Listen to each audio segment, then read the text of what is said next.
DKShi Shivaratri ಹಿಂದಿರುವಂಥ plan ಸಮಾಜಕ್ಕೆ ಯಾವ ಸಂದೇಶ ರವಾನೆ ಆಗುತ್ತೆ? ಇಷ್ಟೊಂದು ದೊಡ್ಡ ಮಟ್ಟದಲ್ಲಿ ವಿವಾದಕ್ಕೆ ಕಾರಣ ಏನು? ಕಾರ್ಯಕ್ರಮಕ್ಕೆ ಹೋಗೋದಕ್ಕಿಂತ ಮೊದಲು ವ್ಯಕ್ತಿಯ ಇತಿಹಾಸವನ್ನ ನೋಡ್ಬೇಕಲ್ವಾ? ಡಿಕೆಶಿ ಸಿಎಂ ಆಗೋ ಪ್ಲಾನ್ ಮಾಡ್ತಿದ್ದಾರಾ? ನಮಸ್ಕಾರ, ಈ ದಿನ.comಗೆ ಸ್ವಾಗತ. ನಾನು GM ಪವಿತ್ರ.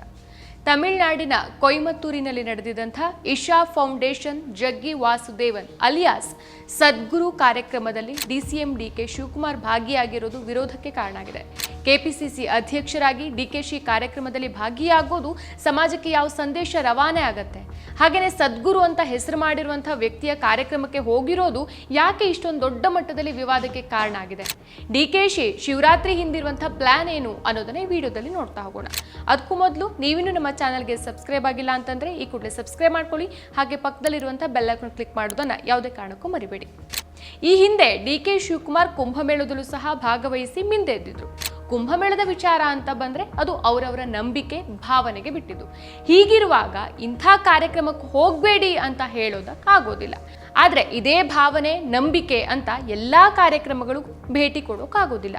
ಯಾವುದೇ ಕಾರ್ಯಕ್ರಮಕ್ಕೂ ಸಹ ಒಬ್ಬ ರಾಜಕೀಯ ವ್ಯಕ್ತಿ ಆಗಿರ್ಬೋದು ಅಥವಾ ಸೆಲೆಬ್ರಿಟಿಗಳಾಗಿರ್ಬೋದು ಹೋಗೋದಕ್ಕಿಂತ ಮೊದಲು ಆ ಕಾರ್ಯಕ್ರಮದ ಇತಿಹಾಸವನ್ನ ಹಾಗೆಯೇ ಆ ಕಾರ್ಯಕ್ರಮದ ಮುಂದಾಳತ್ವ ವಹಿಸಿರುವಂಥ ಆ ವ್ಯಕ್ತಿಯ ಇತಿಹಾಸವನ್ನ ನಾವು ಗಮನಿಸಬೇಕಾಗತ್ತೆ.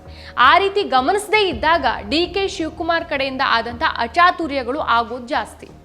ಈ ಹಿಂದೆ ಇಂಟರ್ವ್ಯೂ ಒಂದರಲ್ಲಿ ಮಾತನಾಡಿದಂತಹ ಸದ್ಗುರು ಜಗ್ಗಿ ವಾಸುದೇವ್ ನಿರೂಪಕರ ಪ್ರಶ್ನೆಗೆ ಉತ್ತರಿಸಿ, ನನಗೆ ರಾಹುಲ್ ಗಾಂಧಿ ಅಂದ್ರೆ ಯಾರು ಅನ್ನೋದು ನಿಜಕ್ಕೂ ಗೊತ್ತಿಲ್ಲ, ಯಾಕಂದ್ರೆ ಅವರು ಏನನ್ನ ಹೇಳೋಕೆ ಪ್ರಯತ್ನಿಸ್ತಿದ್ದಾರೆ ಅನ್ನೋದು ನಮಗೆ ಸ್ಪಷ್ಟ ಇಲ್ಲ. ಯಾರಾದರೂ ರಾಜಕೀಯ ಪ್ರಕ್ರಿಯೆಯಲ್ಲಿ ಭಾಗಿಯಾಗೋಕೆ ಬಯಸಿದ್ರೆ ಆ ವ್ಯಕ್ತಿ ಏನನ್ನ ಪ್ರತಿನಿಧಿಸ್ತಾರೆ ಅನ್ನೋದು ಜನತೆಗೆ ಸ್ಪಷ್ಟ ಆಗಿರಬೇಕು.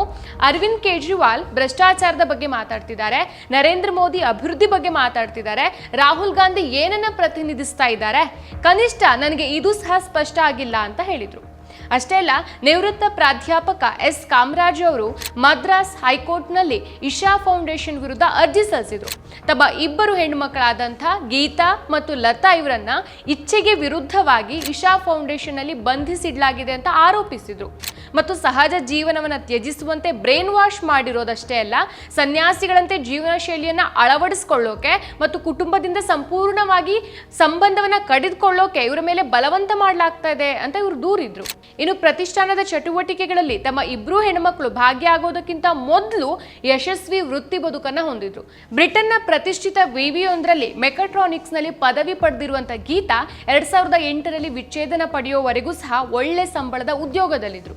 ವಿಚ್ಛೇದನದ ಬಳಿಕ ಈಕೆ ಇಶಾದಲ್ಲಿ ಯೋಗ ತರಗತಿಗಳಿಗೆ ಹಾಜರಾಗೋಕೆ ಶುರುವಾಗ್ತಾರೆ. ಇನ್ನು ಆಕೆಯ ತಂಗಿ ಲತಾ ಸಾಫ್ಟ್ವೇರ್ ಇಂಜಿನಿಯರ್. ಆಕೆ ಕೂಡ ಅಕ್ಕನ ಜೊತೆಗೆ ಸೇರ್ಕೊಂಡು ಆಶ್ರಮದಲ್ಲಿಯೇ ಶಾಶ್ವತವಾಗಿ ನೆಲೆಸೋಕೆ ನಿರ್ಧರಿಸಿದ್ಲು ಅಂತ ಕಾಮರಾಜ್ ವಿವರಿಸ್ತಾರೆ. ಇನ್ನು ಇಶಾ ಪ್ರತಿಷ್ಠಾನವು ತಮ್ಮ ಹೆಣ್ಣುಮಕ್ಕಳ ಆಲೋಚನಾ ಶಕ್ತಿಯನ್ನು ದುರ್ಬಲಗೊಳಿಸುವಂತಹ ಆಹಾರ ಮತ್ತು ಔಷಧಗಳನ್ನು ನೀಡಿದೆ. ಇದರಿಂದಾಗಿ ಅವರು ಕುಟುಂಬದೊಳಗಿರುವಂತಹ ನಂಟನ್ನ ಕಳೆದುಕೊಳ್ಳುವಂತೆ ಮಾಡ್ತಿದ್ದಾರೆ ಅಂತ ಕಾಮರಾಜ್ ಹೇಳಿದ್ದಾರೆ. ಅಷ್ಟೇ ಅಲ್ಲ, ಇಶಾ ಫೌಂಡೇಶನ್ ನ ಮಾಜಿ ಸ್ವಯಂ ಸೇವಕ ದಂಪತಿಗಳು ಗಂಭೀರ ಆರೋಪ ಮಾಡಿದ್ರು. ಇಶಾ ಹೋಮ್ ಸ್ಕೂಲ್ ನಲ್ಲಿ ಓದ್ತಾ ಇದ್ದಂತ ತಮ್ಮ ಮಗನ ಮೇಲೆ ಮತ್ತೊಬ್ಬ ವಿದ್ಯಾರ್ಥಿ 3 ವರ್ಷಗಳಿಂದ ಲೈಂಗಿಕ ಕಿರುಕುಳ ಕೊಡ್ತಾ ಇದ್ದ ಸಮಸ್ಯೆಯನ್ನ ಶಾಲೆಯ ಆಡಳಿತ ಗಮನಕ್ಕೆ ತಂದರೂ ಸಹ ಅವ್ರು ಯಾವುದೇ ರೀತಿಯ ಪ್ರತಿಕ್ರಿಯೆಯನ್ನ ನೀಡಿಲ್ಲ ಅಂತ ಆರೋಪಿಸಿದ್ರು. ಇನ್ನು ಅದೇ ಶಾಲೆಯಲ್ಲಿ 8 ವರ್ಷದ ಬಾಲಕಿ ಮೇಲೆ ದೈಹಿಕ ಶಿಕ್ಷಕ ನೀಡಿದ ಲೈಂಗಿಕ ದೌರ್ಜನ್ಯದ ವಿವರಗಳನ್ನು ಸಹ ದಂಪತಿಗಳು ಕೊಟ್ಟಿದ್ದಾರೆ. ಆರೋಪ ಮಾಡಿರುವಂತಹ ಸತ್ಯ ನರೇಂದ್ರ ಅವರಿಗೆ ಇಶಾ ಫೌಂಡೇಶನ್ ಏನೂ ಹೊಸದಲ್ಲ. ಇದು ತೆಲಂಗಾಣ ಮತ್ತು ಆಂಧ್ರ ಪ್ರದೇಶದ ಇಶಾ ಫೌಂಡೇಶನ್ ನ ಸಮಿತಿ ಸದಸ್ಯರಾಗಿ ಕೆಲಸ ಮಾಡಿದ್ರು. ಈ ಇಶಾ ಫೌಂಡೇಶನ್ ಸಂಸ್ಥೆಯಲ್ಲಿ 15 ವರ್ಷಗಳ ಕಾಲ ಕೆಲಸ ಮಾಡಿರುವಂತಹ ದಂಪತಿಗಳು ಇತ್ತೀಚೆಗೆ ಅಲ್ಲಿಂದ ಹೊರಬಂದಿರೋದಾಗಿ ಹೇಳಿದ್ದಾರೆ. ಇನ್ನು ಬಾಲ ಬ್ರಹ್ಮಚಾರಿಣಿಗಳು ಅಂತ ಕರೆಯಲ್ಪಡುವ ಇಶಾ ಸಂಸ್ಕೃತಿ ಶಾಲೆಯಲ್ಲಿ ಓದುವಂತ ಹದಿಹರೆಯದ ಹುಡುಗಿಯರಿಗೆ ಕೆಲವು ಆಚರಣೆಗಳ ಸಂದರ್ಭದಲ್ಲಿ ಬರೀ ಎದೆಯಲ್ಲಿ ಭಾಗವಹಿಸೋಕೆ ಒತ್ತಾಯಿಸಲಾಗತ್ತೆ ಅಂತ ಆಂತರಿಕ ಇಮೇಲ್ ನಲ್ಲಿ ಬಹಿರಂಗಪಡಿಸಿದೆ ಅಂತ ನರೇಂದ್ರ ಅವರು ಹೇಳಿದ್ದಾರೆ. ಇನ್ನು ತಮ್ಮ ಮನವಿಗೆ ಅಲ್ಲಿ ಬೆಲೆ ಕೊಡದ ಕಾರಣ ನಾವು ಸಾರ್ವಜನಿಕವಾಗಿ ವಿಚಾರವನ್ನ ಹೇಳಬೇಕಾಯಿತು ಅಂತ ಪೋಷಕರು ಆರೋಪ ಮಾಡಿದ್ರು. ಕೊನೆಗೆ ಇಶಾ ಫೌಂಡೇಶನ್ಗೆ ಸಂಬಂಧಿಸಿದಂತ ಎಲ್ಲಾ ಅಪರಾಧ ಪ್ರಕರಣಗಳಲ್ಲಿ ತಮಿಳುನಾಡು ಪೊಲೀಸರು ತನಿಖೆಯನ್ನು ನಡೆಸಿ ವರದಿ ಸಲ್ಲಿಸಬೇಕು ಅಂತ ಮದ್ರಾಸ್ ಹೈಕೋರ್ಟ್ ಸೆಪ್ಟೆಂಬರ್ 30ಕ್ಕೆ ಹೇಳುತ್ತೆ. ನೆಕ್ಸ್ಟ್ ಅಕ್ಟೋಬರ್ 1ಕ್ಕೆ ಸುಮಾರು 150 ಪೊಲೀಸರು ಇಶಾ ಫೌಂಡೇಶನ್ ಮೇಲೆ ದಾಳಿ ಮಾಡ್ತಾರೆ. ಸೊ ಈ ವಿಚಾರವಾಗಿ ಅಕ್ಟೋಬರ್ 1ಕ್ಕೆ ಮದ್ರಾಸ್ ಹೈಕೋರ್ಟ್ ಇಶಾ ಫೌಂಡೇಶನ್ ಸಂಸ್ಥಾಪಕ ಸದ್ಗುರು ಜಗ್ಗಿ ವಾಸುದೇವ್ ಅವರಿಗೆ ನಿಮ್ಮ ಸ್ವಂತ ಮಗಳು ಮದುವೆ ಆಗಿದೆ, ಆದರೆ ಏಕಾಂಗಿಯಾಗಿ ಬದುಕಿ ಅಂತ ಬೇರೆ ಹೆಣ್ಮಕ್ಳನ್ನ ಯಾಕೆ ನೀವು ಪ್ರಚೋದನೆ ಮಾಡ್ತೀರಿ ಅಂತ ಕೇಳಿತು.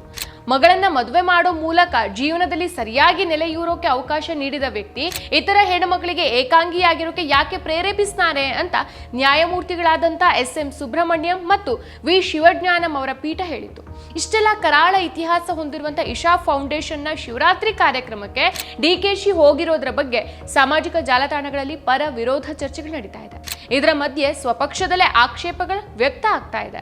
ಜಾತ್ಯತೀತ ಪಕ್ಷದ ಅಧ್ಯಕ್ಷರಾಗಿ, ಜಾತ್ಯತೀತ ಸರ್ಕಾರದ DCM ಆಗಿ ನಮ್ಮ ನಾಯಕ ರಾಹುಲ್ ಗಾಂಧಿ ಅವರನ್ನ ಅಪಹಾಸ್ಯ ಮಾಡುವವರಿಗೆ ಸಾರ್ವಜನಿಕವಾಗಿ ಧನ್ಯತೆ ಕೃತಜ್ಞತೆ ಒಪ್ಪಿಸೋದು ಸರಿನಾ? ಇನ್ನು ಈ ಬಗ್ಗೆ AICC general secretary PV Mohan ಸಹ ಆಕ್ರೋಶವನ್ನು ವ್ಯಕ್ತಪಡಿಸಿದ್ದಾರೆ.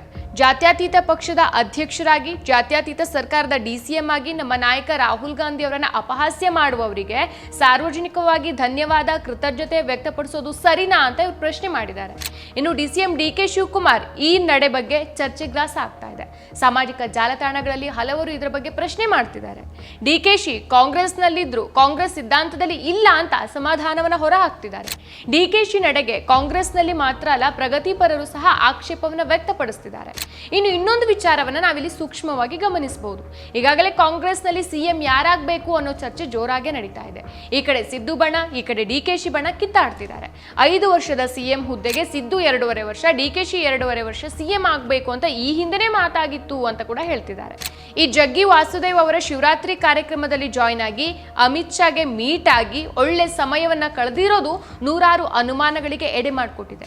DKಶಿ BJP ಸೇರೋದು ದೂರದ ಮಾತಾದರೂ ಸಹ ಹೈಕಮಾಂಡ್ಗೆ ಒಂದು ಬಿಸಿ ಮುಟ್ಟಿಸಬೇಕು ಅಂತ ಏನಾದರೂ ಪ್ಲಾನ್ ಮಾಡ್ತಿದ್ದಾರಾ ಅನ್ನೋ ಪ್ರಶ್ನೆಗಳು ಈಗ ಶುರುವಾಗಿದೆ.